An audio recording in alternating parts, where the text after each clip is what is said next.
It's not. It might feel like it.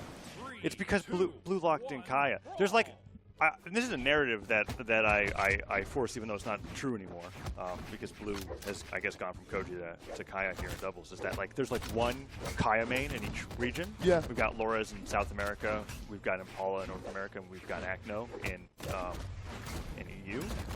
But with blue tends to pick whatever is strongest and make it work. And he's always been a bow main, so it's kind of cool to be able to see him doing it this well here. Going up against Godly and Neeze. Neeze, of course, has maybe like 6 legends that could come out. He's starting with a Diana right now, but who knows where that's going to go. And Godly opening up with the Luke for game number 1 in this best of 5. Oh, Godly essentially treating this like a 1v1 show.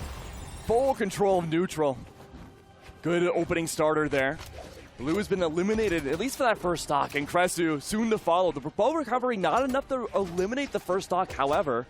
Yeah, he's in trouble, though. Yeah, and that's why when you mentioned that Godly was playing the 1v1 show, I'm like, you got to be a little careful because you do have a teammate who could be going down in the meantime. Do you need to be careful with Godly? Well, currently, no. Not really. Yeah, it's been a minute since I've seen Godly this dominant in 2s. I actually would say that in 2v2s, typically Godly struggled to play at the caliber that I'm used to seeing him in singles. But right now, he is running all over the red team. And seeing Godly's blasters is actually kind of crazy, too. It's been a minute. Oh. Okay. I mean, never mind. It feels like ever since Valencia, Godly, I mean, he even said it himself in the interview, he's just a whole nother level now. Like, how do you ascend after being a god, Lee? I mean, he wasn't really winning, right? So yeah, I mean, that's true. That's why it's probably such a big deal. And then when you're on that whole other level, especially in a game as competitive as Brawlhalla, you have to keep raising it. Right? Because everybody's getting better at the same, not at the same rate. Everyone's getting better at their own rates, right? And so you got to be constantly improving yourself. Of course, in this case, Godly's rate might just be, his level and rate of improvement might just be above everybody else. I think he might have had every KO in this first game. Oh, no way! That was so sick. The dodge read with the neutral signature. That's like the one good way I've ever seen that used. 6 knockouts. You're right. He had all 6. Neeze is just kind of like, all right, bro. Yeah, all right.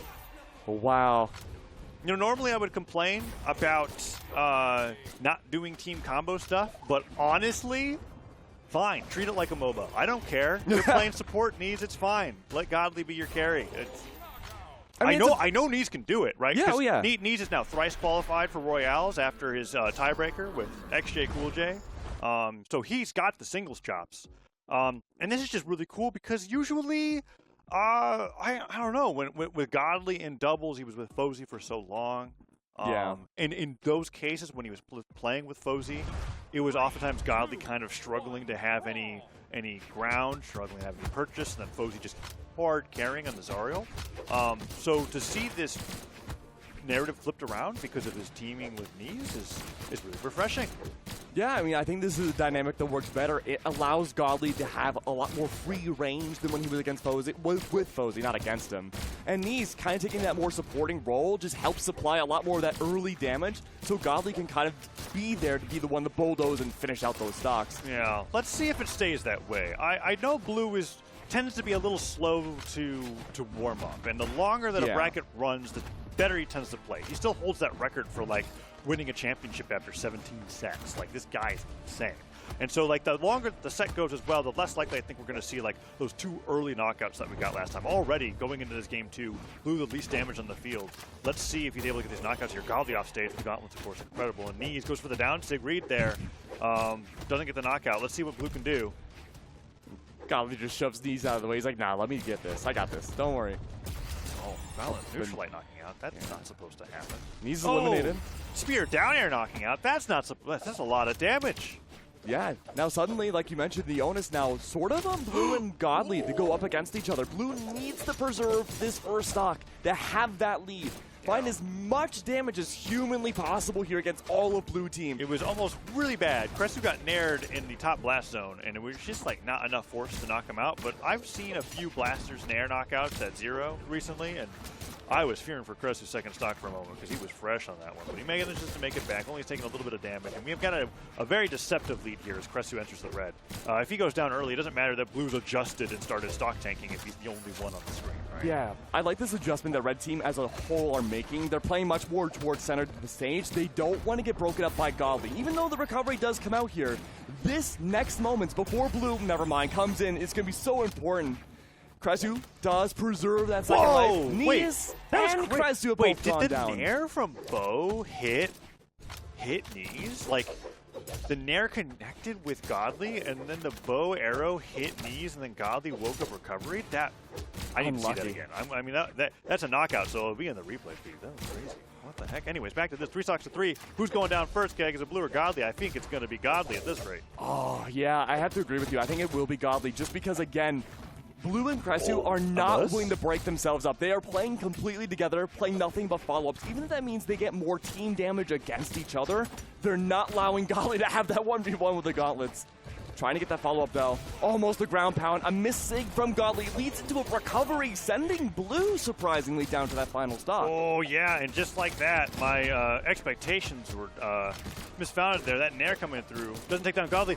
Gravity cancel down like Cider, somehow managing to get through, and that bow neutral air still not enough to take Godly down. He's still living, Keg. How is he managing this? Every single hit that he gets hit by, I mean, I think Godly's taken 500 damage on 2 stocks. It's incredible, his survivability. I mean, when it comes to Godly 1v1s, he does something that you see a lot in other kinds of games called mid-rounding. He's good at disengaging and seeing how the enemy player chase dodge. Wants to 2 play. chase dodges. I can't believe it. Neeze was gone, and he got recovery nair and makes it back and goes straight to a team combo with Blue. No shot. That was almost an E-stock there, and that could have cost him the game. I know Godly's sick in the 1v2s, but I mean, it's Blue and Kresuu, and that pivot Cider will do it. Blue has to take Neeze down here. Oh, but no chance. Neutralite and the ground pound. Dive kick comes through, reaches for the sky, and finds no purchase. Godly and Neeze bring it to a match point with a 2-0. There were so many highlights in that set. Hold on, let's take a look here. Is this going to be the nair from the bow? I'm looking for it. All right, so he comes through.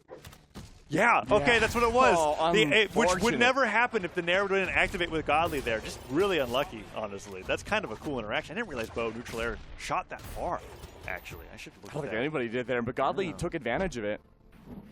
And then there's that dive kick right after the end.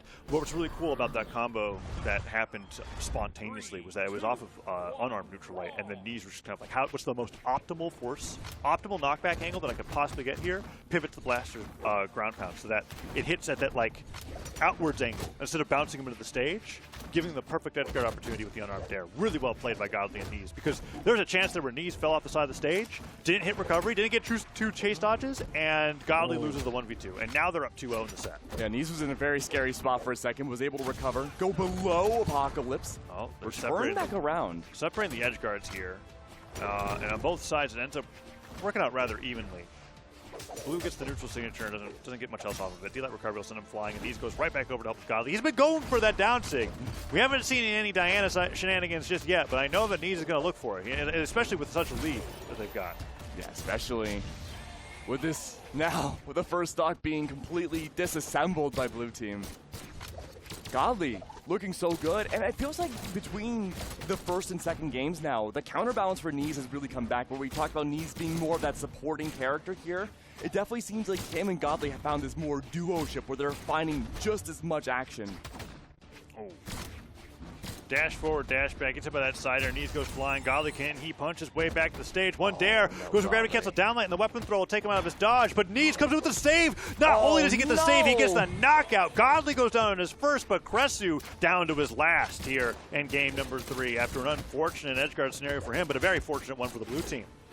And Blue needs to preserve the second stock. Kresuu might very well be on tournament stock here, or I'm sorry, upper bracket stock now. We'll have to wait and see. Oh, nice recovery save. into the air. Yeah. Godly returns with a dare. That's going to be it for Blue's second stock. No, Kaya defense coming in strong. I thought that D-Light recovery was it. Blue sent flying. Not even the side air there. And now Kresuu's taking so much damage. D-Light ground pound's the most damaging unarmed combo in the game. Good recovery, though, from Godly. D-Light recovery? No, just D-Light side air. Godly doesn't get the alley-oop there. And the ground pound gets the dodge in. What a great read coming up from Neeze. And Blue wants nothing to do with that 2v1. Ground pounds right off the side of the stage. Enters the Hellfire of Apocalypse. And we've got ourselves a 3-0 into winner's final. That was probably one of the most dominant 2v2s we're going to see. Probably the entire region. I don't know. Godly and Neeze versus Acno and Blaze could be even more dominant. Really? No. I had